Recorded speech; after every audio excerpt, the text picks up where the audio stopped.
ఒక్కొక్కసారి పరిస్థితులు చాలా దూరం తీసుకెళ్తాయి. అవి ఏ విషయంలో అయినా సరే అలాంటప్పుడే వాటిని గుణపాఠం అనుకొని ముందుకెళ్ళాలి గానీ క్షణికావేశంలో అనర్థాలకు గురవ్వకండి. మీ వెనుక కుటుంబం ఉందని చెప్పి మర్చిపోకండి. కష్టం, సుఖం, దుఃఖం, ప్రేమ, ఆప్యాయత ఇవన్నీ లైఫ్లో లేకుంటే జీవితం బోర్ అయిపోతుంది కదా.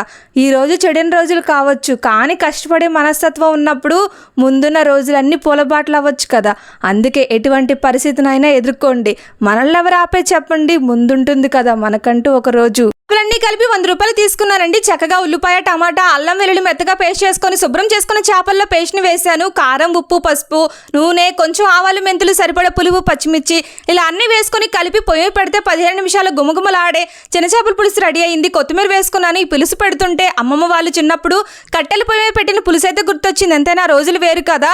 100 రూపాయలు కదా, ఏం టేస్ట్ ఉంటుంది అనుకున్నా, తిన్నాక తెలిసింది వీటి విలువ. అందుకే వేటిని తక్కువ అంచనా వేయకూడదని అర్థం చేసుకున్నాను.